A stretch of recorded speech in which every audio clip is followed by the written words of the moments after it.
Midnight on Earth podcast with your host, Jake Weaver. Engineered by Cedric Swan.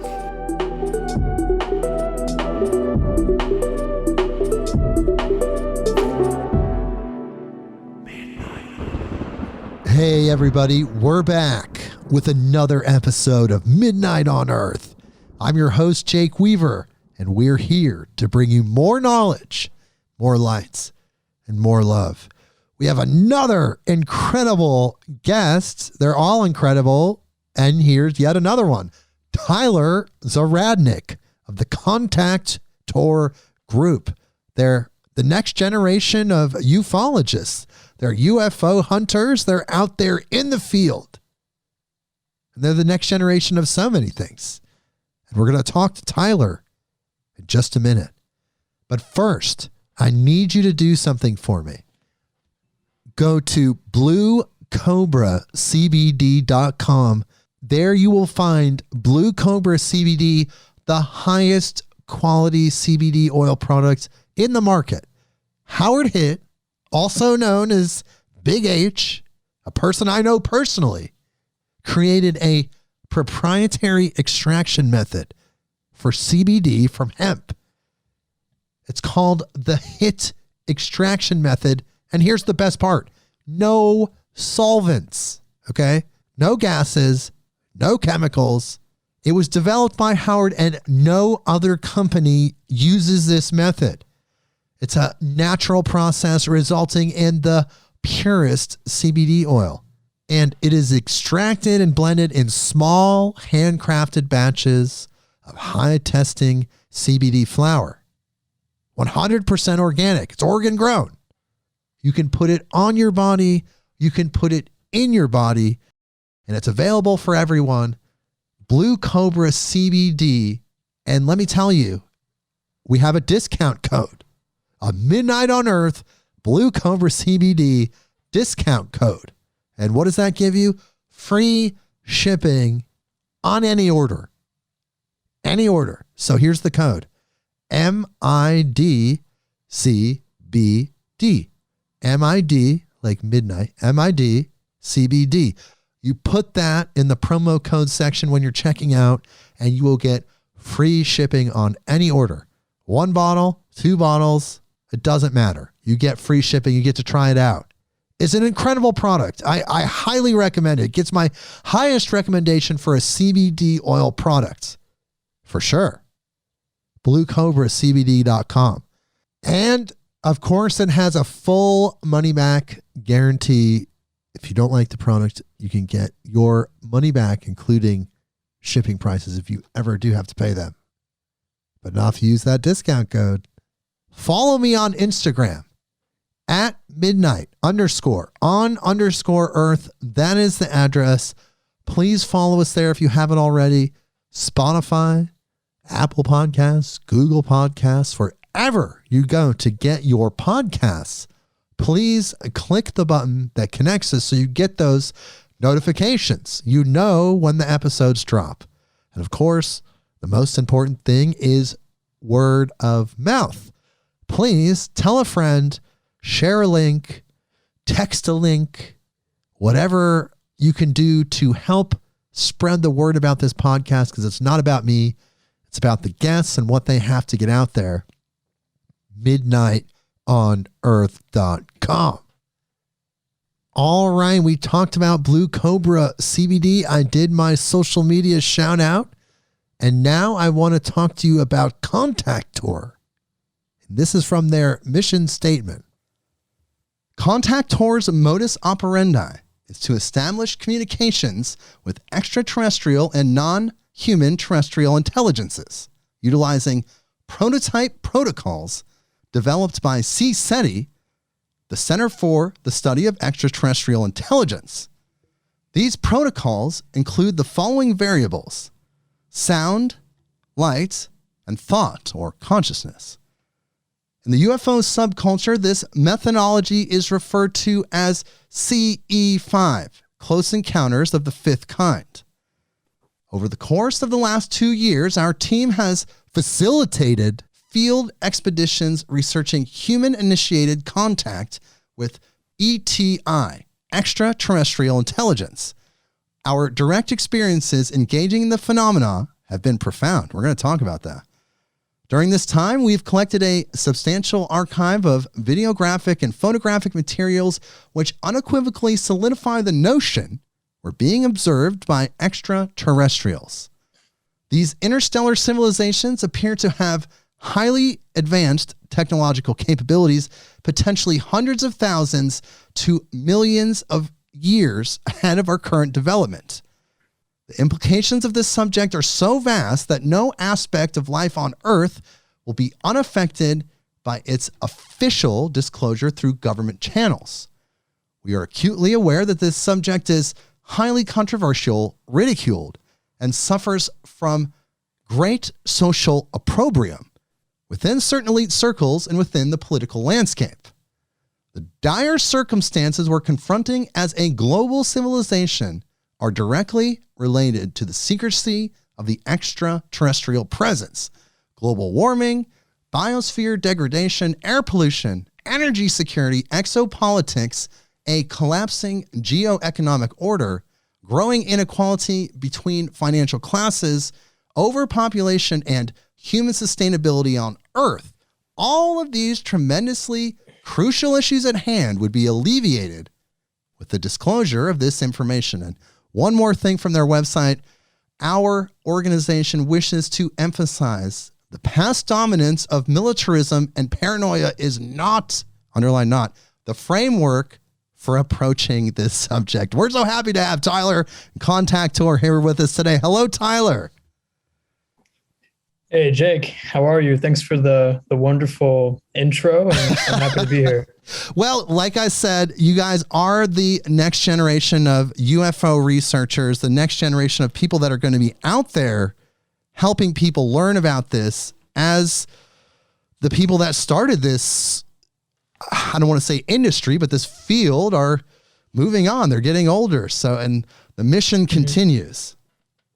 Yeah, the mission definitely continues, and the torch or the baton, whatever other analogy you want to use, is being handed off to my generation and the next generation to come. So when did your interest in UFOs and this type of phenomena begin? Back in 2013, in my hometown of Beechwood, New Jersey, I witnessed, to my belief, something that was otherworldly. It was 3 illuminating, pulsating objects that were only 100 to 200 meters above the tree line in my hometown. And I was with 2 other friends at the time. And up to that point, I've never gave this subject matter any thought or any credence or any kind of credibility. And it was not really something that I ever gave any of my time to. But after that sighting I had, it completely changed my worldview and my paradigm instantaneously. So ever since that moment in my life, when I was 17 years old, it became a complete, in some shape or form, an obsession and a complete fascination. And I felt a yearning and a calling to pursue this topic as far as I could possibly go. Wow. So you really thought it was just science fiction up until that point, something you'd see in Star Wars or Star Trek or whatever. And then you actually had your first experience at 17. That's pretty mind blowing. Yeah, I wouldn't say necessarily that I thought it was something that was limited to fiction, because I don't believe I'm a naive individual. I just know with, I guess, my intuition and common sense that the universe is absolutely massive. Right. And it's infinite. It's forever expanding. And I saw the probability and the statistics of us being the only form of sentient, intelligent life to be a bit foolish. So I've always had it, I guess, the ideology of us not being the only form of advanced life in the universe, but it's never anything that was at the forefront of my mind. It wasn't paramount in my thinking until I had that experience. I realized that not only does that prove to me, in my opinion, that we're being visited by extraterrestrials, but obviously they're much more advanced than us if they're able to get here from wherever their origin point is. Right. So that, that changed my entire reality. It actually shattered my entire way of looking at the world after that experience. And then shortly after I had that first sighting, 6 months later, by myself at 3:00 in the morning, driving down Parkway South in New Jersey in the Pine Barrens, I saw exactly the same sighting. Whoa. But this time it was much closer. There were 3 pulsating, illuminating red orbs of light that would all vanish together. They'd all reappear in different spots and come back together and just perform these incredible maneuvers that I couldn't to this day really compare to any other form of conventional aircraft that I know of. Wow. So did you like go home and just start like being like the town crier? Like, oh my God, I saw a UFO, to your family, to your friends. How did that play out for you, that initial experience? I didn't tell anybody. Really? Why? I didn't share my experiences with anybody. Well, I was still trying to integrate it and process it for myself. Okay. So I didn't feel comfortable in sharing the experience, not having an understanding of what it could have been, first and foremost, in my own mind. Okay. I didn't want to start sharing it with people until I had my own personal understanding of it.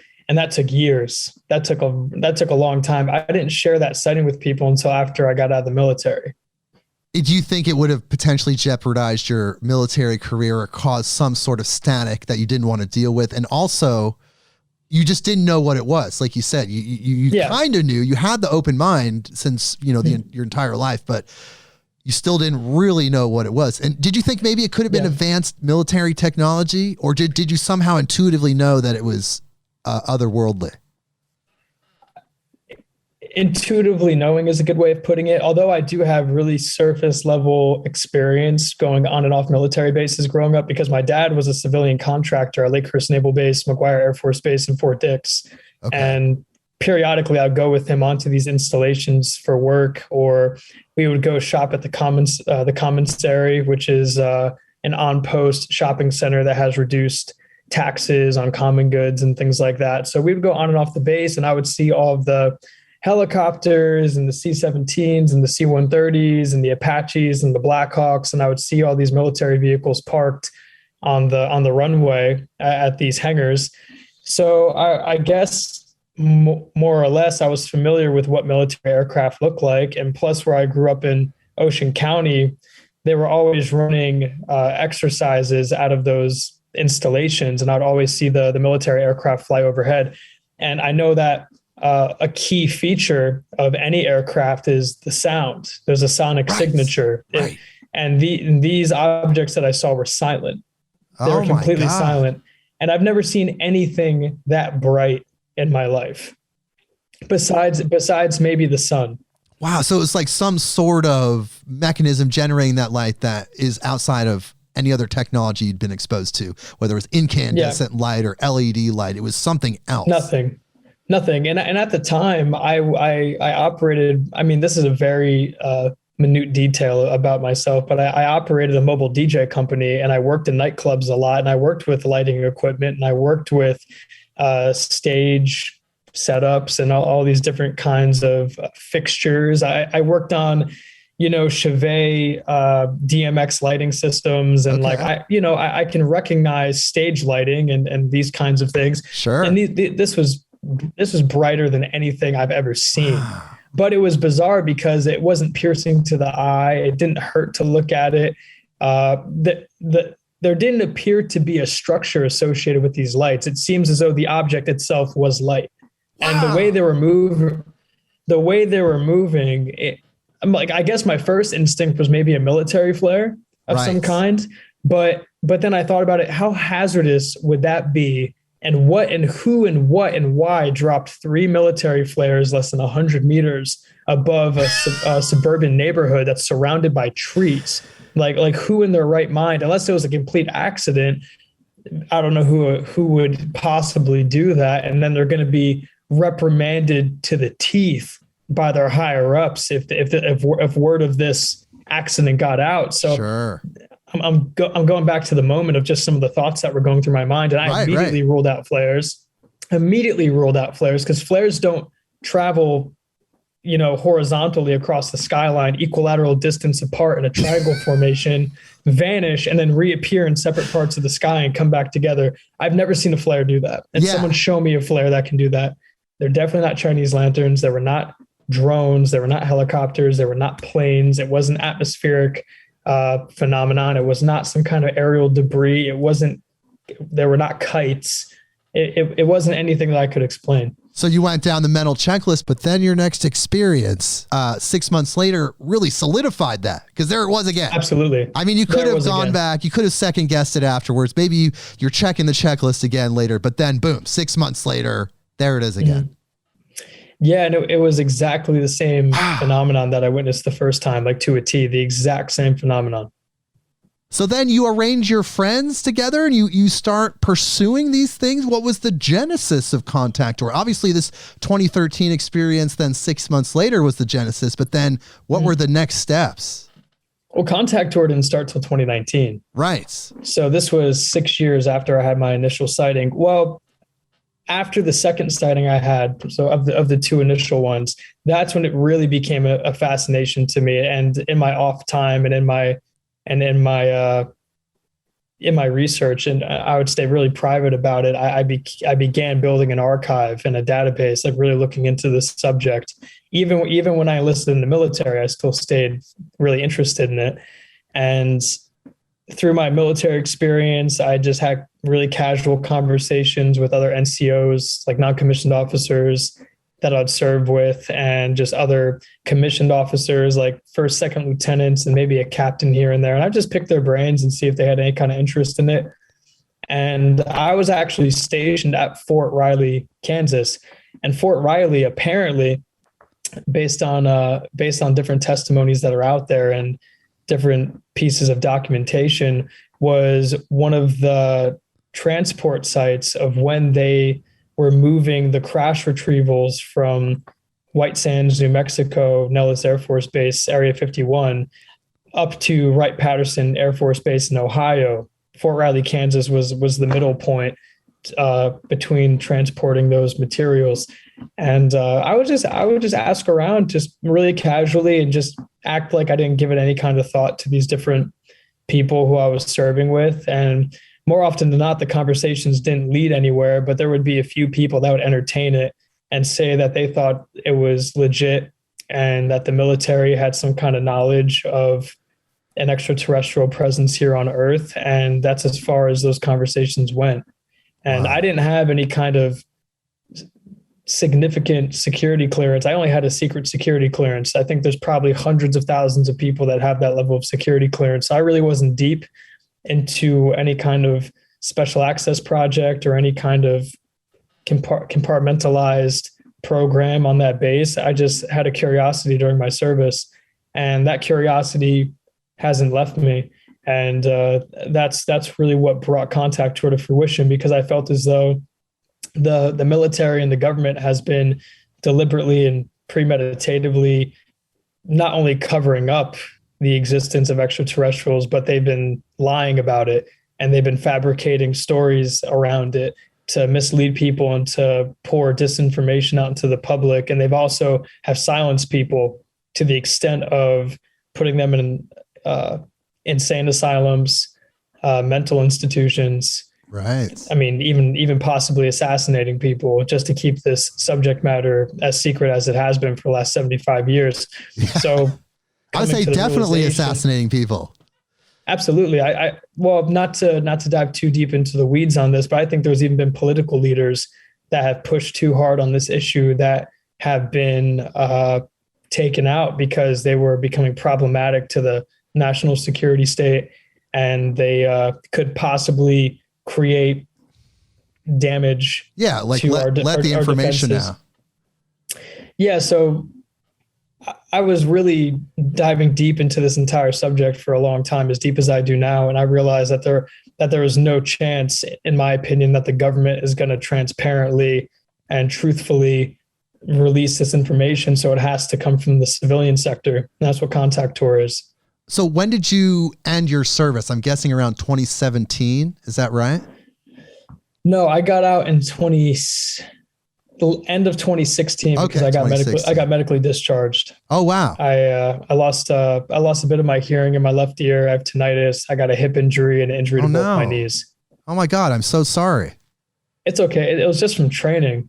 Just my MOS was, I was a 13 Fox. So I was a fire support specialist, and they had me running up and down mountains all day, carrying a lot of equipment. And I'd be out there for, a few days at a time. And I'm not really like a big guy. I'm not really like heavy set. So carrying all that equipment, I don't have that kind of frame. So eventually my frame started to break, and to the point where I couldn't perform my job anymore. Like even going on my runs in the morning, I was having a hard time. So they decided to give me the option to,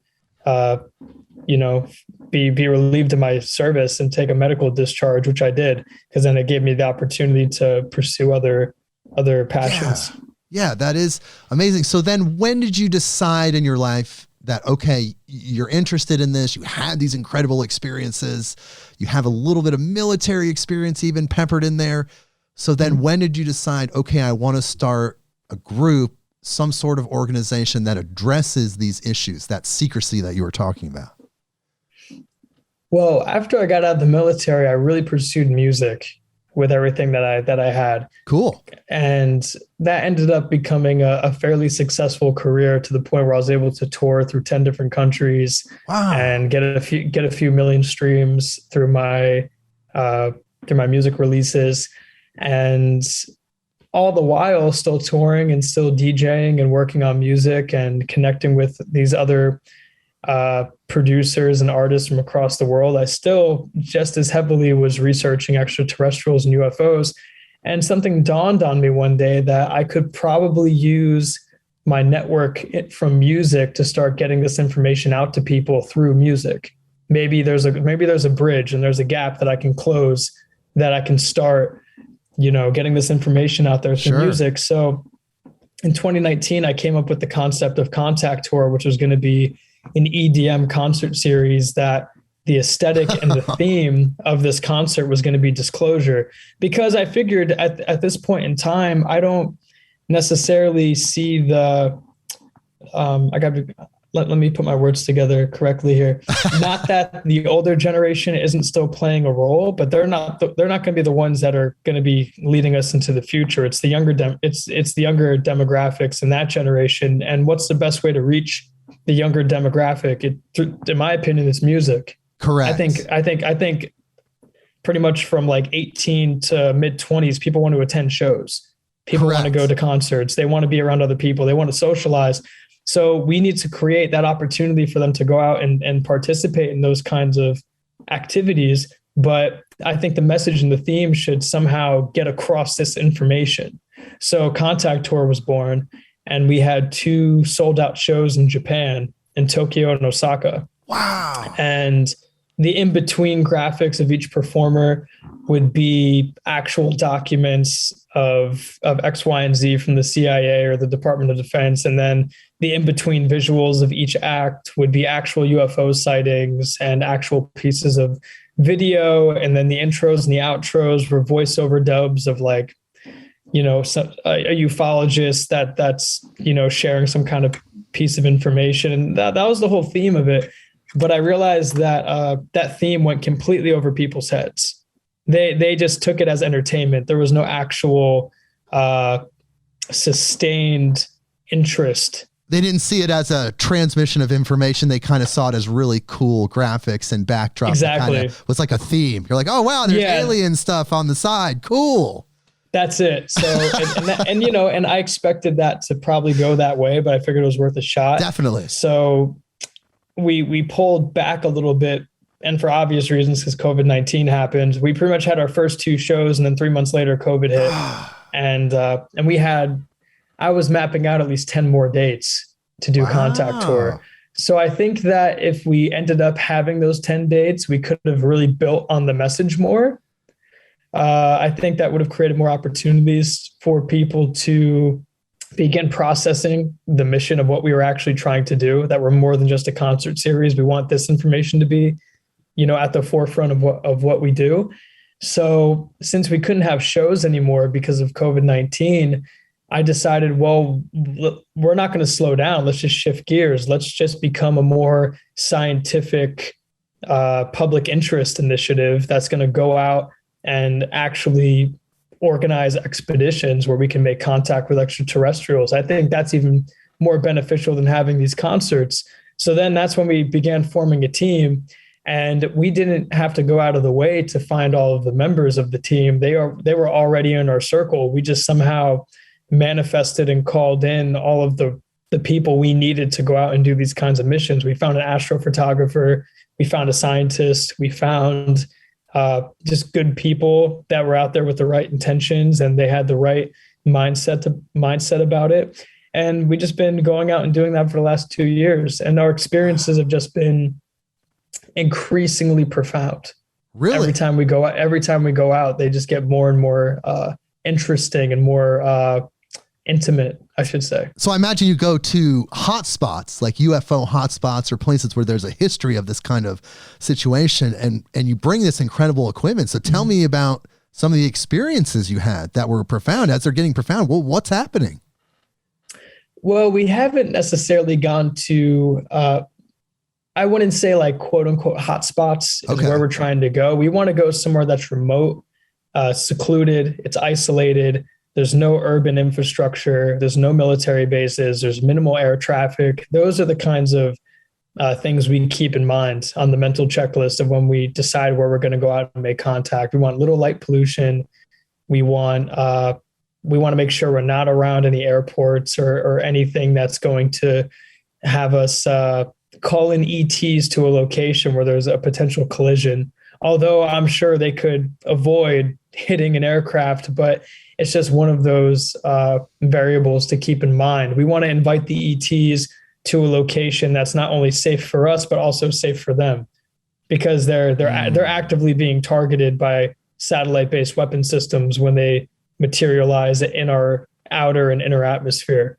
So I'm trying to be really mindful about where we invite them to manifest and to contact us, because it's not just a matter for them to well, I mean, actually, I want to be right with my words here, because I mean they're highly advanced and there's an infinite amount of them, and their technology is superior. So not necessarily is it necessary to go through all these extra measures? Maybe not, but I just think for my own. No, you're just trying to create a comfortable experience for them, Yeah, exactly. Yeah, exactly. Yeah, not to go too deep into the thought train on that, but yeah, I just want to make sure that the setting, the scenario, and the safety is all taken into account for everybody. Sure. And you said you have an astral photographer, and you also have other equipment. I noticed you have those high-powered lasers. Do those actually work? Do they actually have a distance? Yeah, they go. The 5 milliwatt laser pointers, they go 0.7 miles up into the atmosphere. Okay. So they go three quarters of a mile up. Okay. And we use them primarily to point out these objects as they appear, because some people in our group may not be able to lock eyes with them when they first appear. Sure. So we use them quickly just to point out, hey, that one is behaving in a way that's anomalous, and we should just keep our focus on this one. And when we start seeing these sporadic flashes in the sky that we call flash bulbs. And actually, I just saw one this morning from my balcony, which was interesting. They're just these random staggered flashes that are really bright throughout the sky. And it's our assessment that that phenomenon is the ETs having a very introductory level hello. It's like a greeting in some way. So we use the laser pointers to mimic the flashing that they show us in the sky. So they'll go flash, flash, flash. Then we take the laser pointer and go flash, flash, flash. And we mimic their responses. And you feel like that has given you some results? Absolutely. Now it's going to be a hurdle to figure out exactly what these flashes are indicating. How do you decode flashes? Right. How do you interpret that into some kind of verbal or you know, spoken language? How do you figure out what they're trying to say through flashing? You know, that's something we're trying to figure out. But yeah, in our experience going out there, they respond to the light, they respond to the laser pointers, and they mimic our flashing and they mimic our movements, or when they appear, we mimic their movements, and there seems to be a bilateral exchange of light communication. Right. Like some form of acknowledgement, something that at least like, I'm here, I know you're here, you know I'm here. Yeah. That's about as far as you can really take it. And that's pretty much it. I think that the lights are pretty much just like a wave or a handshake. Right. You know, so that is a very surface level introduction to making contact with them. That's what I feel like the lights are. But have you had more direct experiences that were a little more engaging? Yeah. On a personal level, I've had 2 experiences that really had me shook, more or less. I don't say shook in a bad way, as though it was a scary experience, sure, or like I was afraid or anything, but shook as though, you know, these experiences don't happen very often. When they do, it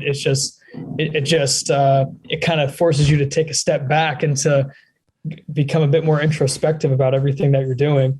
I'm pretty sure I had contact in my old apartment with non-materialized energetic beings that were present in the room and in the space. And then out in the field, we've had similar experiences where members of our team said they felt other presences around us during our group meditation, that they felt energy moving and shifting in and out of our circle, that they felt sensations of although someone would be touching your shoulder, or someone would be touching your arm, or someone's touching your hand, but there's nothing actually physically there. Right. We've had a lot of experiences like that. And more often than not, when we have those experiences of people having those kinds of physical sensations, it's directly correlating with the activity we're seeing in the sky. Whoa. So I feel as though they're connected, and they're not just random instances. There seems to be a relationship between people on our team experiencing these physical sensations and seeing this anomalous activity flying overhead. So somehow there's these energy beings coming from these crafts that are coming to where you are in space, but because we're in the 3rd dimension and they're probably vibrating higher, they can't actually grab you and you can't visibly see them, but the presence is there because we're in the same greater sphere of dimensions, but not necessarily on the same layer. Yeah, the best way I could describe the sensation from what I felt is if you've ever taken a balloon, like an inflated balloon, and you rubbed it up and down your arm, and how you can feel the static electricity move your hair. That's the best way to describe it, because I've had two experiences where I felt that sensation, and there felt like there was someone or something in my field. Well, the thing is, some people would describe that as angels as well. I'm sorry, I didn't mean to interrupt you, but some people would describe that as angels or even ghosts. Well, that's a really complex conversation to dive into, because then we're going into cosmology, right? And we're going into the universal conscious development of the cosmos, because there's a physical, there's an astral, there's a celestial, and beyond the physical, the astral and the celestial, there are non-physical dimensions in which there could be angelic celestial beings and there could be extraterrestrials occupying the same space. So how do we nurture and grow our discernment as to whether or not, you know, this being that just manifested is an angelic celestial being, this being that just manifested is an extraterrestrial that's from another physical planet, or this entity that manifested is from Earth at a higher dimension? This is the new paradigm of science that we have to begin to explore. Definitely. Because all of these manifestations of multidimensional phenomenon is going to have to be integrated into our current mainstream scientific academia and those institutions, because that's how we're going to take the next step as a civilization. We have to begin understanding that we're not just these physical, linear, materialistic bodies, but we're actually energetic beings that are being projected and manifested from a higher level of existence in these other dimensions. And that's where the ETs are coming from. That's where they're occupying, in my opinion. I think that they're coming from just a higher vibratory state of the same universe. Right, so, exactly. Yeah, and not to go too far off track. No, I think that's the reason why, if you engage with them and they're not physically there, you can feel a presence, but there isn't actually something tangible you can reach out and touch. So necessarily. Some people feel like they have the tools to distinguish between those different energy signatures, like you said, that comes into your field. You know, they're channelers and you know, in that realm, not necessarily where you're at, but it's good to know that you're focused on these extraterrestrials, but you understand that they're material, but they're also extra dimensional and they're also incorporeal. They're not in physical bodies. I also, and again, everything I'm saying here is just my opinion. So, you know, take it for what it is, but right. I feel as though it's a prerequisite to be interdimensional before you can truly travel the cosmos, because it's actually referred to in a lot of intelligence documents coming out of the CIA or the DOD or the FBI or the NSA. There's a common acronym that you'll see associated with discussions about extraterrestrials. It's called TDIS. It's transdimensional interstellar. When they're discussing how are they getting here, how are they able to travel 180,000 light years in a few moments? How are they able to reach those kinds of speeds? They must be traveling faster than the speed of light.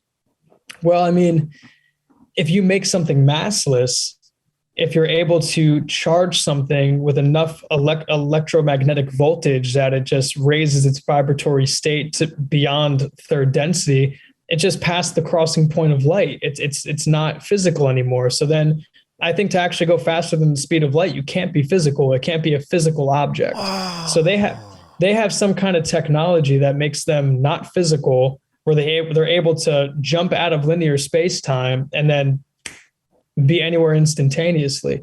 And this is just a theoretical hypothesis. Oh, it's amazing. That's how I think they're able to maneuver the way they maneuver. They have some kind of power generating system that enables their craft to become massless. Once something becomes massless, it's no longer physical. Right. And then when something's not physical, it doesn't have to adhere and operate to third dimensional physics.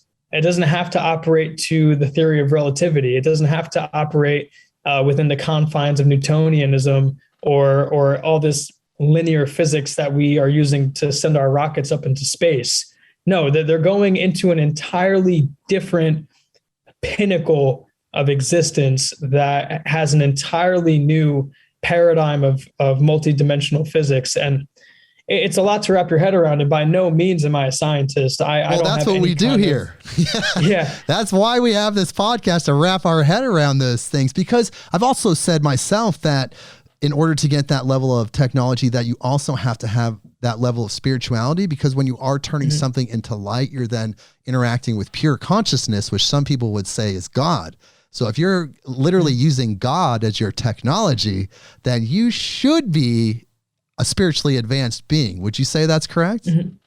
Well, the collective level of consciousness that a civilization is at is going to be directly manifested at their overall quality of life for all on that planet. Right. So we're seeing our current state of consciousness is what we're seeing manifest in the world. The situation in Afghanistan, global famine, poverty, scarcity, war, division, opposition, authoritarian governments, all of these are lower manifestations of our current level of consciousness as a collective species. Now, the reason why we're seeing all these problems as a species is because our technological advancement is out of balance and out of harmony with our conscious development, our spiritual development. They have to stay in perfect balance with one another, because when we become too technologically advanced and we don't have the spiritual enlightenment, so to speak, or the compassion to know how to use that technology, we're going to use that advanced technology and operate from the same place of consciousness we're at now, which is currently, I need to overpower you so you don't overpower me. I need to have control over you so you don't have control over me. Right. I need to impose my will on you before you impose your will onto me. And that cycle is just never ending at our current level of consciousness. And that's also one of the reasons why I feel the extraterrestrials are concerned about humanity, because we have these extremely powerful thermonuclear weapon systems that are a terribly and insane and moronic idea to have. And we're going to be bringing them into space, and we're going to try to defend ourselves against God knows what we think is out there.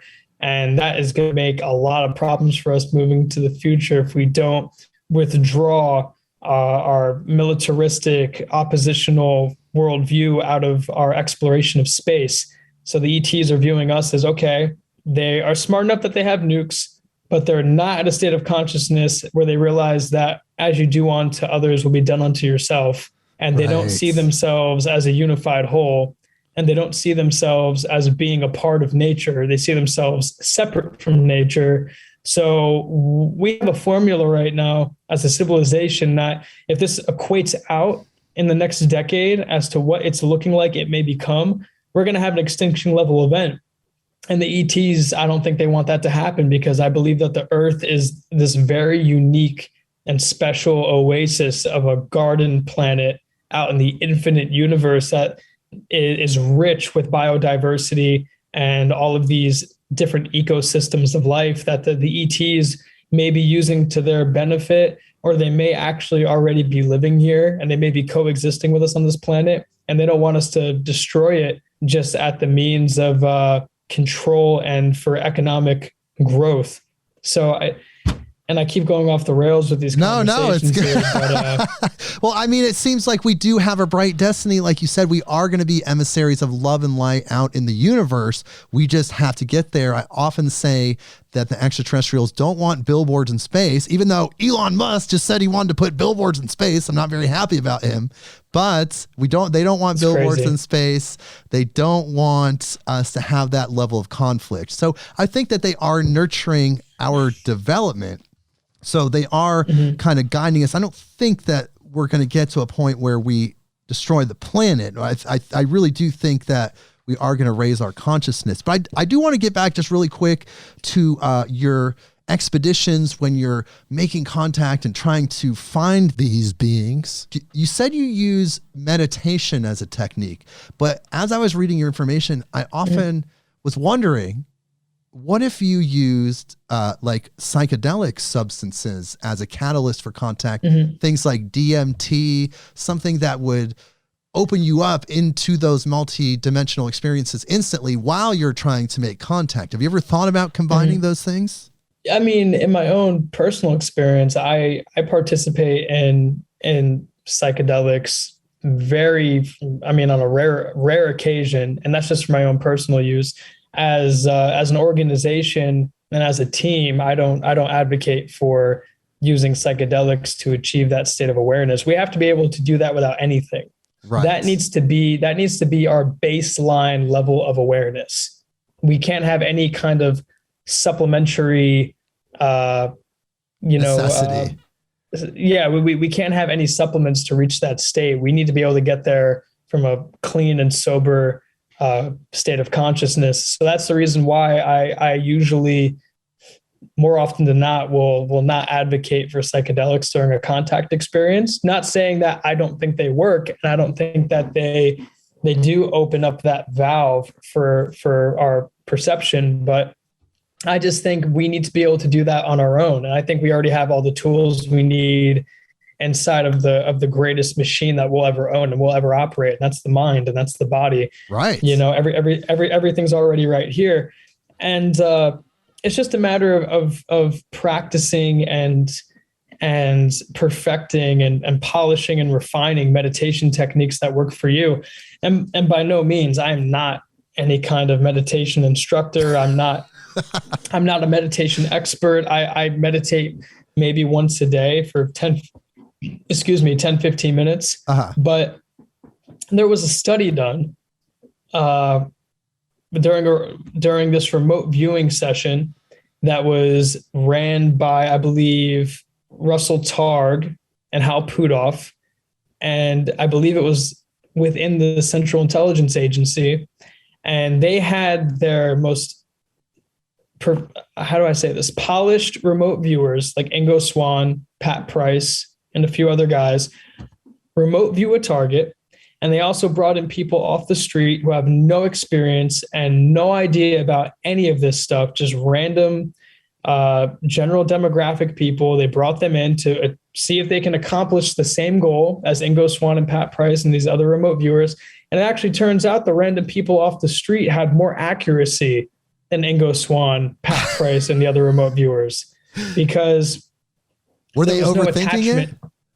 Well, probably. I think there's a few things to take into consideration with like the dynamic of how that would work. You have so much attachment to the outcome that you may actually create resistance from it. When these people came in, they had no idea what they were doing. I don't even think they were briefed into what they were doing. They were probably just told to, hey, close your eyes and imagine something that may be like this, and we'll see what happens. And they actually had a higher success rate of remote viewing targets than the people they were training for over 20 years. I think that program went for. Right. So anybody can do this. Anybody can access their ESP capabilities. And ESP stands for extrasensory perception. It's remote viewing, your intuitive insight, telepathic communication, all of these different cities, so to speak, SIDDIH, SIDDs. It's spelled differently. It's not SITY. It's like the Sanskrit spelling of it, SIDDIHS, I think. I have to look up the spelling to it, but these abilities can be mastered and they can be refined, as I mentioned earlier, through practicing meditation, like yogis, monks, shamans, gurus, people that are just into their own spiritualism. They start developing these capabilities, and these abilities are what allow us to directly communicate with the extraterrestrials as they manifest during our expeditions, because the ETs have the tech that allows them to communicate through thought. Wow, that's amazing. You know, we just did an episode with the director of the Portland Psychic School, and we just had actually a trilogy of psychic episodes, a couple authors, and, you know, we do have those innate abilities, and you're saying that's what you need to develop if you want to contact these ETs and be able to communicate with them in a direct way. Yeah. And honestly, you don't even have to. And you see, it's like, there's so many contradictions in what I'm saying, because it's like, I have my own personal belief as to how things work and how things should be. And then like, the more I sit back and think about it, the more all those things become shattered, because I had an experience with my lifelong friend named Adam, who has always been a very open and healthy skeptic his entire life. And I think he was actually the first one I ever told my UFO experience to, because him and I have been best friends for so long. I just felt like I could trust sharing something like this with him, but he's also a very level-headed skeptic. So I was like, if there's anyone who I want to share this with, it's going to be Adam, because he'll probably be able to share with me what this actually probably was. And maybe I'm too close to the situation to think about it. So Adam and I, all growing up through the years, we've had these conversations that are like civil debates about UFOs and extraterrestrials and all of these other fields of noetic science. And Adam's like a very linear, materialistic, Newtonian kind of person. And when I started practicing the CE5 protocols and we started having these experiences, I invited Adam over to my house, because I was sending him all of the videos of what we were documenting. And to the point that I sent him enough videos, it convinced him to, okay, let me come over and let me give this a shot. I said, okay, we'll see what happens. And no, Adam's never meditated a day in his life. He is actually an atheist his entire life. He was like a proactive atheist, meaning that he would let people know he was an atheist. Like within the first conversation you'll have with Adam, he was like, guess what? I'm an atheist, just so you know, kind of thing. He didn't say it in that way, but he was very proud of it. And he that was like his identity, you know, like, I'm an atheist, I'm this, I'm that. And we all have those things. Everybody does. It doesn't matter if you're an atheist or what have you. Like, we all have our belief systems that keep our identity intact. So Adam comes over, and up to this point, he was still more or less atheist, right? Or agnostic, or somewhere in between that. And we go up to my balcony. I have my fiance lead us through a meditation. And Adam had like one of the most profound experiences of his life, where he had a sensation that he was hovering and he left his body. And he saw an aerial view of us on the balcony from maybe 9 to 10 feet above our head. And Adam comes back out of the meditation, and he's a bit disoriented, and he's falling over, and his balance is a bit off. And I kind of catch him, and I ask him if he's okay.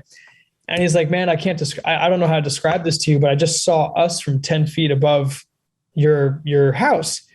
I said, okay, you probably just had a remote viewing experience. And then we had 2 of the radios set up. We have a pair of UV5R Pro ham radios.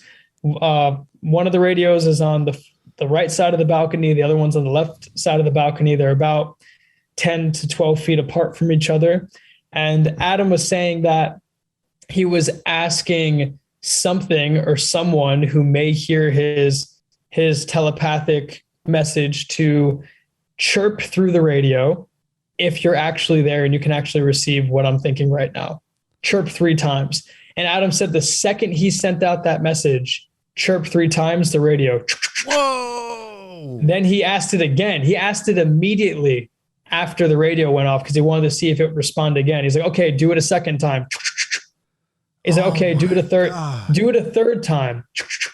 And then after it did it the third time, that's when Adam had that remote viewing experience. But immediately after he comes out of the remote viewing experience, he's disoriented, and I'm helping him stand up because he's off balance. We look up to the right of us at our apartment. We look up to the right of us at the apartment, and there's these 4 glowing just orbs of light, just 2 of them traveling together, the other 2 traveling above the other ones, doing their own maneuvers. And they were clearly not any kind of aircraft. They weren't airplanes, helicopters, drones, flares. We went through the whole checklist. Sure. And these objects were performing in ways that just seem otherworldly. And that was the first time Adam has ever come out and he's ever done any kind of CE5 with us. And it changed him in such a way that the next week when we went out and actually hosted a CE5, Adam came out and he was fully on board with the entire mission of what we were doing. After a 30-minute experience at my balcony, just through meditating and trying to remote view for the first time and make contact, he did. And he also said that he received some kind of download that whoever those ETs were, they said to him that we know you now and we're going to be here. Whoa. And that's the kind of experience he had. And I don't know if he's seen any since that date. I should probably catch up with him and talk to him about that. But where I was going with that story is you don't have to have this repertoire of meditation training, skills. right? Yeah. You don't need training. I mean, it's already native to the instrument of our mind. So it's nothing that you have to spend 10, 20, 30 years in a cave meditating to perfect. It's already in you. Well, it also implies that they're waiting for people to contact them. Like they're just like right there. And when people have these experiences that they're right there ready to communicate. Absolutely. I mean, I actively go out to my balcony most mornings and see them. Wow. And you actively. And you think they're just out there for everyone, or do you think it has like a specific attachment to you or your group? Everyone. I think everybody. I think that consciousness is a singularity. So the same consciousness that by means it makes me aware and it makes me sentient, it makes you sentient, it makes my fiance sentient, it makes my neighbor sentient, it makes Adam sentient, it makes the ET sentient and aware. That's the same consciousness. Right. Consciousness isn't some kind of biological epiphenomenon that is caused by a mixture of chemicals in our brain that just creates the illusion of us being these aware beings. No, it's an actual force from which the entire universe is created from, and it creates awareness. So when you have the technology that allows you to communicate and traverse through the cosmos using that same energy, they could pick up on any thought at any point in space and time. It's whatever they decide to tap into based on the frequency of that thought. But that's so much information. I mean, it's crazy to think about how much transmitted information that would be. You're thinking like, you know, in our human minds, just where we're at right now, we're thinking petabytes, terabytes, but it's so vast. It's like it's unfathomable. Yeah. It's like Googleplex byte. Well, I also think that the way we look at computing and storage is still from a very physical place. We're looking at how much data can we fit in this hard drive? How much can we fit in this physical device? Because then it's limited by its physicality. You see, like what we're trying to do is figure out ways to make this smaller and for it to hold more information.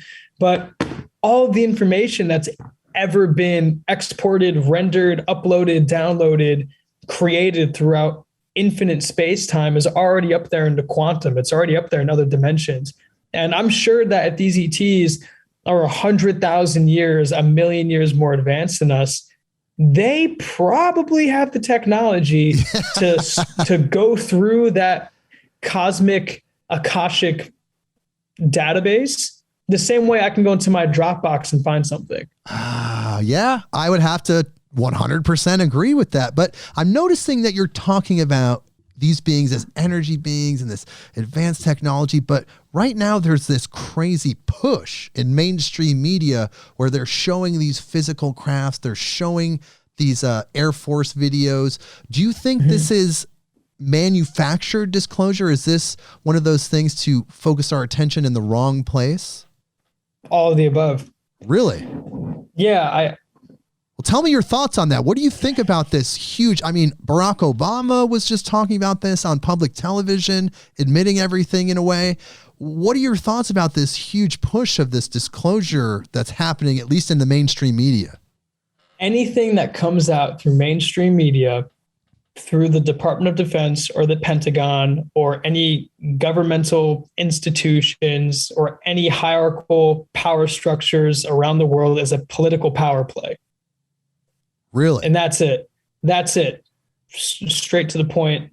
That's all there is to it. Now, there are specific individuals within that space that I believe have good intentions, and they're trying to steer the narrative away from what the military and the DoD wants the narrative to be.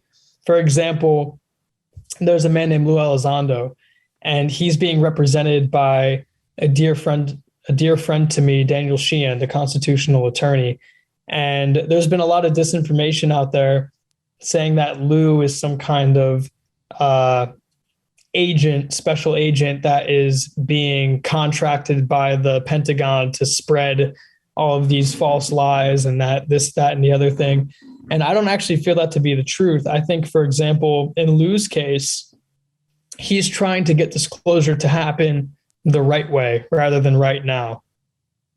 And he's doing it in a manner that is going to keep his security clearance intact because he's walking a very fine line. I don't think people realize the potential implications and the repercussions of what could happen to Lou if he steps out of line one step too far, meaning that his entire life could very well be in jeopardy and his family. So it takes an incredible and tremendous amount of courage and bravery to do what he's doing and going against his higher ups, and he's going against his superiors, and he's going against the entire Department of Defense because they wanted Lou Elizondo to stay with this narrative that, yes, these objects are real. Yes, they're violating our airspace. They're operating around our nuclear missile silos with impunity, and there's no defenses that we have against them, and they pose a threat to the sovereignty of the United States. And Lou is coming forward, going against that narrative and saying, if they did pose any kind of threat to us, that would have been made abundantly clear at this point, because they had more than enough time and several opportunities that they could have clearly demonstrated their offensive capabilities to us, and they could have overtly taken over our entire civilization by this point, and they haven't done so already. And since Lou is going against the grain now, and he's going against the narrative that the DoD and the Pentagon wanted him to go with, now they're going after Lou's security clearance. He just had to file an official complaint against certain individuals within the Defense Department because they're blatantly harassing him and threatening him. So how did he deviate though? Well, that's why he brought Danny into the picture, because Danny is representing him legally now. And it turns out that they're going to put Lou in a situation that he's going to be, he's going to have immunity towards the Department of Defense and the Pentagon coming after him, because I can't go into too much of it. No, that's fine. Lou's going to be okay. And he's in the right hands now because he's with Danny Sheehan. But for example, that just goes to show that even people within the Defense Department and within the Pentagon, they saw all the, can I curse on this? Yes. Go crazy. Is that it? Yes. Okay. So for example, Lou saw all the fuckery that was happening within the Defense Department and said, they're not handling this properly. They're trying to portray it as something that's not. I need to step out of line and resign and go into the civilian sector so I can address this and do something about it. Because the military wants there to be they want some kind of threat. They want some kind of threat that's going to further increase the necessity of having a well-funded military industrial complex. Right. Like the first threat that we had was uniform versus uniform conflict. Then the next threat that we had was going and fighting terrorists. And the next threat we had was third world crazies. The next threat that we had after that was a biological weapon or COVID or whatever you want to call it. What's the next threat that they're going to be able to use to expand and extrapolate the military? Guaranteed extraterrestrials. Why did we just launch the Space Force? Right. I mean, the timing for everything is so synchronistic and it seems so orchestrated. You almost seem delusional to say that there isn't some kind of agenda here. Within the same 24 months that within the same 24 months that ATIP, the Advanced Aerospace Threat Identification Program, was disclosed to the public, that's the same time that the Space Force was founded, or it was fully brought into fruition, and it was made an official branch of the armed services.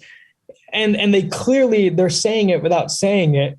We're in possession of off-world vehicles not made on this earth. Yeah, so what is that implying? It's implying. I did catch that. Yeah, off-world vehicles not made on this earth in that recent disclosure. Yeah, exactly. So there's a lot of moving pieces to this right now. And this is a very important subject, and it's critical that we have a civilian initiative that's going to address it in a way that's not militaristic. Right. And we need, have those emissaries when they do decide to fully reveal themselves to us, when do you think that's going to happen? Do you think that's soon? Like, when do you think that's something that is coming that's going to be unstoppable, that you can't deny, and it's going to be worldwide? Do you think that's something that's coming soon? In my opinion, I would say I have a hunch probably next 3 to 5 years. That's what I think as well. I think probably the next 3 to 5 years, there's going to just be an overt sighting where they're just going to make it undeniably clear, unequivocally, like, we are here. Everyone's seeing us. You guys need to make the next move from here. That's how I think it's going to play out. But I mean, I could think one way and things can turn out a completely different way. So that's just opinion and speculation. Sure, but it's an intelligent opinion and speculation, which is why we're here. Well, what do you think about like the Pleiadians and that whole realm of thinking, where they're these beings, these star seeds coming to this planet and manifesting as humans, living human lives, but they were sent here to help us evolve, and also just the Pleiadian interactions that are happening. Do you believe in that? Because there's so much information out there about that.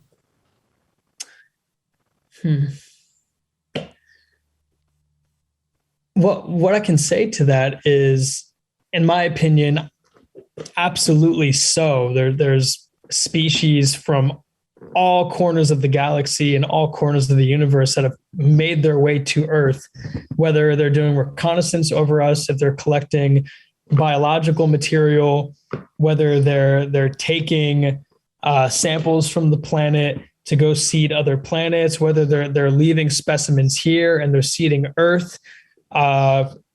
I think that's highly possible, and I think that's actively and currently happening. It's probably been happening for millions and millions of years. I almost look at Earth as a cosmic community neighborhood garden, where all different intelligent species from across the cosmos all came here and contributed some kind of seedling of biology into DNA the ecosystem strain of our planet. Or something. Yeah, and I feel that's been happening.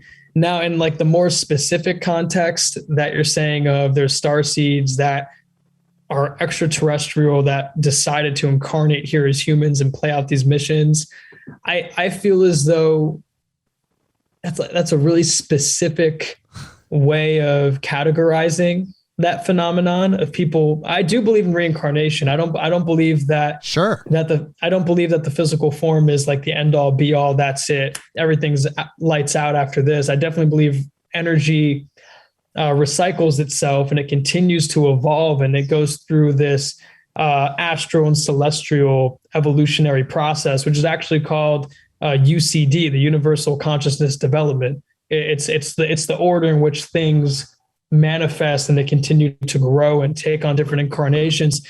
I don't know. I don't know if I can say with certainty that, like, me as an example, let's say like I'm a Palladian. I was sent here from this star system to take on this Earth incarnation, and this is my role here. Right. Because I don't know. I can't say that about anybody else. Now, there are really compelling testimonies out there of people that have had firsthand experiences interacting with extraterrestrials, and the ETs have shared information similar to what you're saying with them. So I wouldn't rule it out. I would not rule it out, but in my opinion, I'd say probably. But it just hasn't been confirmed to you yet. I have not had that confirmed to me yet, no, but I definitely feel as though there's validity to it. There's definitely truth to it. We have to explore it more, and we have to further our understanding of it. And I'm sure that the further we get along and move down this road of disclosure and communicating with extraterrestrials, these answers will be presented to us in a very tangible way. And that's my opinion on it. I'm sure that there's millions of species. Yeah, the episode actually that is debuting today as we're recording this on our podcast, Midnight on Earth, is with Elena Danan, and she wrote a book where she talked about 110 different alien species that are interacting with Earth, and she has the history of so many species in her book, and she believes that she got this all channeled. It's coming from this other dimension. So I just don't know. I think the best thing is to have an open mind about these things, because our human understanding has been conditioned for so long. And speaking of our human understanding, what's going to happen to humanity post-disclosure? Like, what does a post-disclosure world look like? No aspect of life is going to be unchanged after there is a quote unquote official disclosure. I think disclosure's already happened. Right. I feel as though with the 2001 press club event that was organized by CSETI, that was led by Dr. Stephen Greer, and there was 22 former intelligence, federal, aerospace employees and contractors that testified on national television, having inside information and firsthand experience with the suppression and the secrecy of this subject.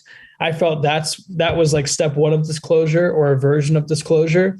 I think that thousands of people across the planet having first-hand experiences and contact with non-human entities and different life forms that are from a different planet, I think that's another form of disclosure. I think people actively going out and initiating contact and having experiential understanding of having a response come from the stars with you initiating it, that's another form of disclosure. And I think that 2017 revelations of the existence of ATIP and the fact that the Pentagon officially disclosed they're in possession of off-world vehicles not made on this Earth, I'm not sure how much more clear it can get than that. Some people need to be beat over the head, though, Tyler. To be completely honest, they actually need an alien to show up at their doorstep, knock on the door, and say, "Hey, I'm an alien." Really, people are afraid. It seems like it's an anxiety thing, but at some point, I mean, we're going to be physically coexisting with these beings. And then at that point, would we be at a galactic consciousness where we're no longer identifying with saying, like, for me, I'm in Oregon right now. Like, I'm from Oregon, you know, I'm from California. It would be more like I'm from Earth because there's other things out there. Is that the shift that would happen? Well, to reel it back in a little bit before we dive into that, I just want to say that disclosure is a process. Okay. I don't believe. I think there will be a climax to disclosure, meaning that there will be that one singular event that's going to end that process. But I think right now we're in the middle of it. I think we're in the middle grounds of having a full blown open or official disclosure about the fact we're being visited by extraterrestrials. And we're probably, I would say, in my opinion, maybe halfway through that, because most people still look to the government for validation about how things work. It's hard not to laugh about that. I'm sorry. It's hard not to laugh. Well, no, it's totally, I mean, that's just the case. And that's the fact of the matter. Most people have to look to their television or look to their political leaders or their elected officials, their government, mainstream media. They have to look to these external factors for their version of the truth. And even if people do have a sighting or they do experience something that's otherworldly or quote unquote paranormal or metaphysical, they're not going to be able to integrate that. And they may experience cognitive dissonance because, they haven't heard it through their television set yet. Right. They need that strange confirmation. Yeah. It's that exterior force, the parental guardian, I guess. Big brother has to tell you it's okay. ETs are here, but until Big Brother says so, they don't exist, unfortunately. And that's where a lot of people are. Although we actually took to the streets in Vegas a couple months ago and we just interviewed people on the street and we asked the question, A, do you think ETs are real? And B, do you think they're here? And I'd say six out of the 10 people we spoke to think they're real and think that they've been here at some point. The other 30% thinks they're real, but they haven't been here yet. And only 10% of them said, I don't think they're real and I don't think they're here. So most of the public is ready for this information. So is that a product, though, of all the societal conditioning that happened after the Roswell crash? Like, you think 1947, so many people have talked about how our government and world governments ramped up the concepts of extraterrestrials and put them in movies and TV shows and all these ways to soften the concept. And now here we are in 2021. Do you think that those percentages that you just talked about are a product of that conditioning? Yeah, well, I don't think that there's any kind of, I don't think science fiction's real. I think there's science prediction rather than fiction. But do you think they put those ideas in movies to kind of generally put them in the human consciousness so they start to accept them as normal? So then eventually when they're like, oh, the aliens are here, we're like, wow, yeah, I've been used to that because generations of moviegoers have seen that in our subconscious. It goes in our subconscious. I definitely feel that, in my opinion, there has been counterintelligence psyop projects that infiltrated Hollywood, and they have a death grip over this subject, and they decide what kind of films and movies are portrayed showcasing this subject. And that's the reason why most of the movies you see that have to do with ETs and extraterrestrials are usually very scary and hostile and very theatrical and over dramatized and all these other things. I think that the intelligence community has been controlling Hollywood and saying, we're going to make movies that will psychologically manipulate people to being afraid of extraterrestrials.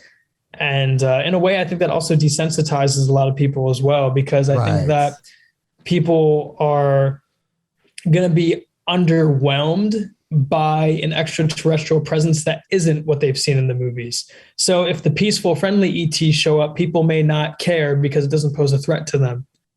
Rather than if the ones that show up that are a threat are here, then I'm going to care because they're an actual threat. I think that's just a condition or a program that was indoctrinated into people based on how these films portray the subject. Because the only two movies I could think of off the top of my head that make the ETs look friendly is Close Encounters of the Third Kind and ET. What about Starman? Well, I haven't seen Starman. You haven't seen Starman? I have not. With Jeff Bridges, classic ET movie where it's the light being. He's a light being. Jeff Bridges is a light being, and the lady's husband dies, and the light being comes to her house and finds a piece of hair, and then accesses his DNA and creates a human body of her dead husband on the spot. Highly recommend that movie. That's the only other movie I can think of where they portray and of course the government's after the light being. The ET.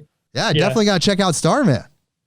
Yeah, I have some homework to do now. I guess the ones that come to mind for me, like the ones I grew up on, is like the Mars Invaders, Tim Burton. Sure. Both the Independence Day films, Alien vs. Predator, the Body Snatchers, The Day the Earth Stood Still, Star Wars, like these kinds of movies that portray a dialectical, oppositional, us versus them kind of dynamic with extraterrestrials. Right. They could be ready to kill us at any time. I was actually a little disappointed in the late Stephen Hawking when he came out just before he died and said, we should be terrified of extraterrestrials because any advanced culture historically has dominated and decimated the lower culture. So we should just be totally afraid. I was actually a little disappointed in that. Yeah. I mean, he's referring to like colonialism from European settlers back in 1492 that were just slaughtering people and raping them and giving them smallpox. These aren't extraterrestrials traveling through space. Exactly. They're primitive people that were shitting in buckets and throwing it over the sides of their boat. How advanced do you think they are? Like, come on now. Like, that's crazy. That's crazy. And I think that's what a big problem is with this subject is we project ourselves onto things we don't understand. Right. And we think that we think that the aliens are the quote unquote, the aliens are going to treat us the same way we treat cows or the way that we treat the chickens that we eat or things like that. It's because we're at a state of consciousness where we're not fully accepting the fact that all life is equal, no matter what form it takes. And I think that's something that people need to come to terms with, and they have to start integrating and processing that. Because one of the reasons why I became vegan, I mean, I worked in a morgue, and I started seeing there's no difference between the meat that they're serving me at the restaurant or the meat that's raw and in the grocery store wrapped in plastic or the meat that's being put into a coffin. It's all meat. It's all the same thing. When you have that perspective of things, it really makes you realize that cow or chicken or goat or whatever it is that you're about to consume, that thing has a nervous system. It's sentient. It's aware. It feels pain. It has emotions. It's going through trauma. It's being executed. It has emotional suffering and all of these things that a human would feel if they were going through that same process. Yeah, we just talked about this actually in the episode with Elena Denon. She talked about the exact same thing. But what about the Greys that are supposedly abducting people and abducting animals and kind of having a cattle-like experience? Do you think it's some alien races that? No, I think that's all man-made orchestration. That's ludicrous when people actually believe that is absolutely the case. So let me get this straight. Okay. We have extraterrestrials that have interdimensional technology that can travel and traverse through interstellar distances, that can take on form that's non-physical. And you want me to believe they have to do some kind of third dimensional procedure to understand how the inside of something works, and they're going to leave a trace of it? They're going to leave a trail of their work?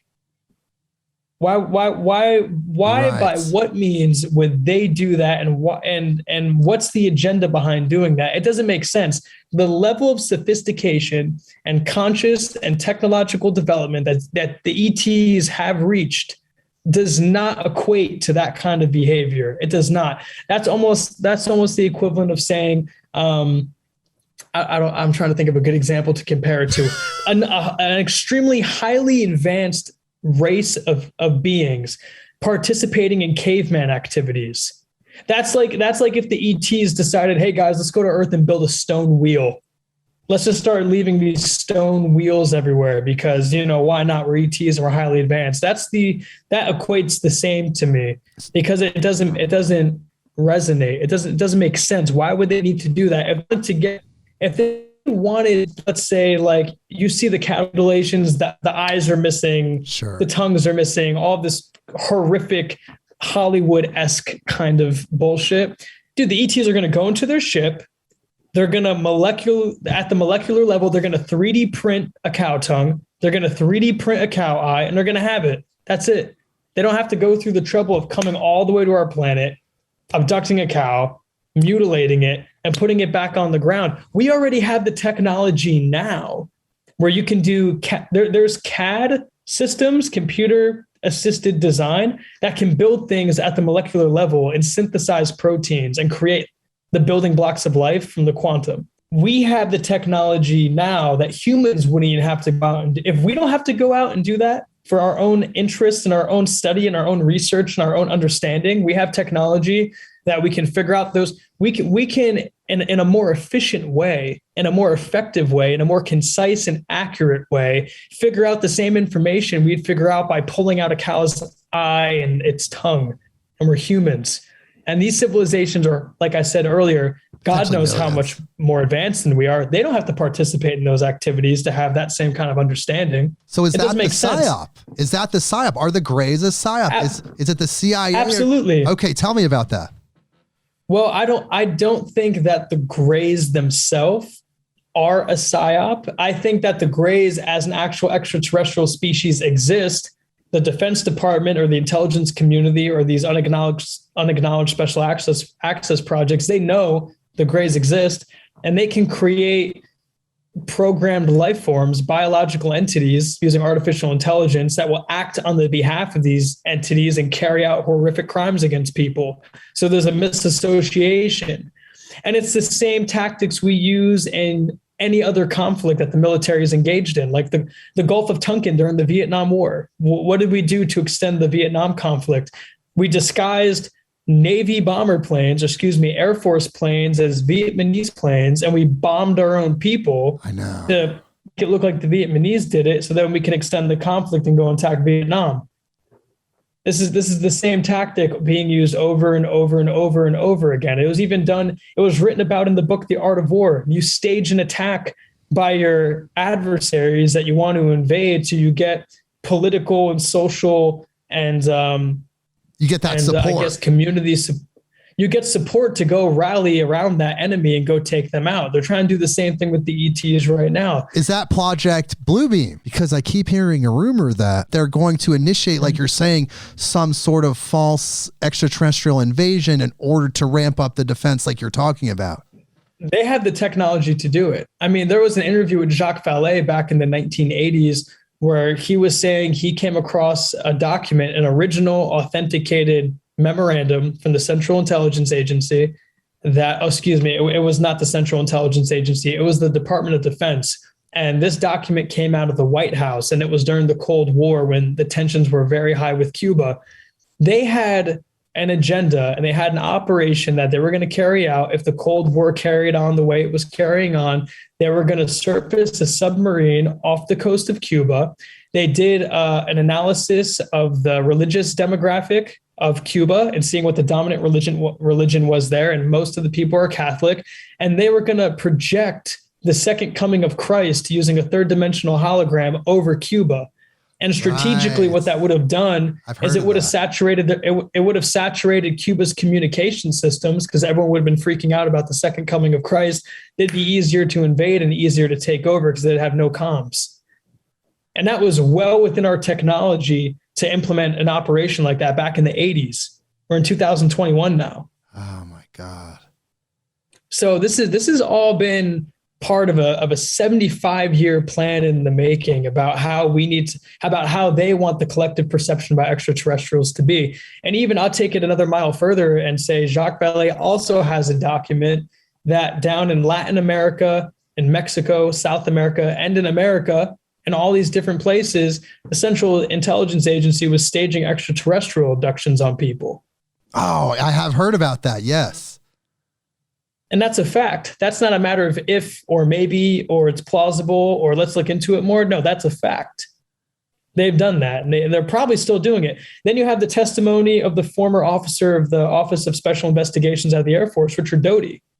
Richard Doty came forth and confirmed the exact same document that Jacques Vallée has in his possession, not the exact document verbatim, but he confirmed those operations were being carried out. And he was confirming they were being carried out by the Office of Special Investigations, which is a distinctly separate office from the CIA. So how many of these agencies were carrying out those counterintelligence operations of staging extraterrestrial abductions? God. It makes you wonder, like, how many people are playing on the same team or playing against each other, or we can stage ET abductions better than you can stage ET abductions. And it's some weird internal So it's possible competition that all the gray abductions were all man-made. It's plausible. I mean, I've heard testimony from other people that there are actual beings that match the caricature of a traditional gray. So I wouldn't say that every single interaction with a gray being was some kind of man-made psyop, but I think that the bulk of them, I think the ones that cattle are being mutilated or people are being left on the side of the road and people are having these implants put in them, all of that is absolute bullshit. I think all of it's man-made. Wow. Because that's a huge chunk of sightings and abduction experiences. Just UFO cases, you could say, include all that stuff. Yeah. And I think it serves its role very well. I think the intention they set out to do with it was mission accomplished. They wanted to scare the shit out of people, and they did it very well. So you feel like now that establishing this civilian contact point, the CE5 initiative, this is the answer to the secrecy. This will stop what they're trying to suppress. Absolutely. I mean, we're bypassing the national security state. We're bypassing our governmental institutions. We're bypassing the United Nations. We're bypassing the intelligence community. We're taking matters into our own hands as being citizens of the world. Like, this is the next step that needs to happen to leave the old hierarchical power structures and governments in the past behind us. And this is the direction that everything's moving in anyway. Like, people taking responsibility for themselves, and not just on an individual level, but on a collective level. We're seeing that in all aspects of society. We're seeing that with more entrepreneurs stepping up to the plate every day and becoming millionaires. We're seeing that with decentralized finance, with cryptocurrency, and people not banking with centralized banking cartels who own the oil companies anymore. They have their own keys. They have their own wallet seeds. They're doing their own private trading. And now we're seeing that with the extraterrestrial presence, where we're not going to keep knocking on our government's doors for answers. We're going to go out and get these answers for ourselves. And we're going to get a true answer because we're having a direct experience. We don't have to wait for an intelligence report to come out that's watered down and full of pre-digested nonsense. Yeah, it has like completely things like completely black lines except for like 3 words: the ship tree, right? That's it. So the way we're moving as a society right now is the trust and the allegiance and the reliance on the government is at an absolute all-time low globally. No one trusts the government anymore. Nobody is adhering to the protocols, policies, and procedures and the law that they're implementing on our society, because we know that every single move that comes out of our government is for self-interest. That's it. It's not serving the people. It's not serving us. It's serving themselves. So they stay in a vantage point of power over the 95%. That's all it comes down to. They're helping out corporations. They have corporations in their back pockets. They're lobbying with oil companies. They're lobbying with the banks. They're lobbying with each other. It doesn't matter if you're a Republican or you're a Democrat or you're a middle marginalist or you're a moderate or an independent. It doesn't matter, because all of these different political, ideological parties are being controlled by the same umbrella. Correct. They're trying to just create these different associations of politics to keep us all divided and marginalized and categorized from one another. That's what it all comes down to. But as soon as you go out and you make contact and you have a direct experience, you realize that all these other artificial and superficial and mundane and synthetic constructs of who you are and what you do and what your role is in society is completely obsolete and completely outdated, because now you have a cosmic awareness. Like what you mentioned earlier in the interview, like I'm from Oregon, I'm from California, transforms into I'm from Earth. Right. Galactic consciousness. And that's how galactic consciousness. I like to call it cosmic consciousness. Sure. There's a bunch of different names for it now.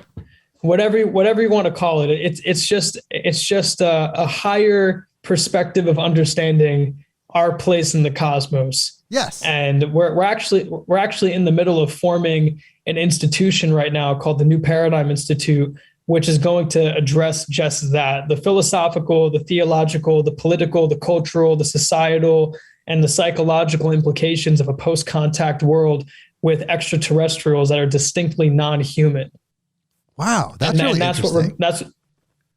That's what we're going to be focusing on at the institution. Well, we are moving into a new paradigm. There's no doubt about it. It's coming at us from all sides, whether you're someone that's into the Pleiadians or you're a religious person. It seems like everybody's speaking the same refrain, that we're moving towards a new Earth, a Earth outside of conflict, living in a higher frequency, a higher bandwidth, where we'll have the technology, but we'll also have the high spirituality. It seems like everybody's saying we're going there. We just have to go through the process to get there. And we're in the middle of it right now, like you said.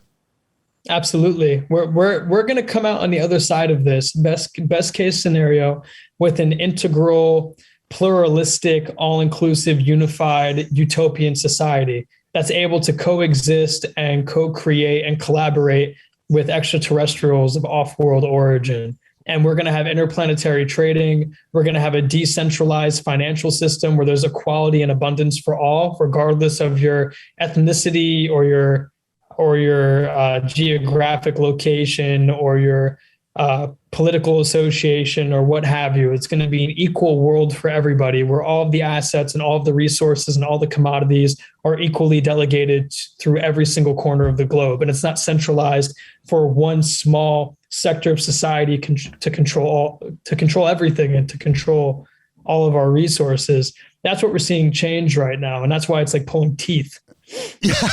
Well, we are getting there. And one of my guests said that old paradigm is it's dying, and it's just trying to bite as many people as it can on its way out. But there's no stopping the new Earth that's coming. But Tyler, man, we could talk for hours and hours and hours. We just crossed the hour and a half mark. I know that you do have to get going soon, but I do want to tell people where to find you. Of course, you can go to contacttour.net. That's their main hub. If you want to learn what they're doing, maybe you can be a part of their expeditions. Mm-hmm. Send them an email, talk to them, see what they're about. Mm-hmm. You know, they have a YouTube channel where they show you some of the things that they've recorded. It's absolutely astounding. Like, it's one of those things you start watching, you can't stop. You can find them on Instagram at Contact Tour, all one word. And we should tell people about the Making Contact Convergence that's happening actually right now. And you can find that at makingcontact.com, and where they have incredible speakers from the generation, I would say, that started ufology, that started these investigations. People like Linda Moulton Howe and so many others that really laid the foundation that we're all continuing in our own way. And Tyler, absolutely, thank you so much for being here. Hold on through the outro music. Don't forget to check out Blue Cobra CBD. And everyone, we'll see you next week. Midnight on Earth. Thank you for having me. Thank you, Tyler. I appreciate it. Thank you, Jake.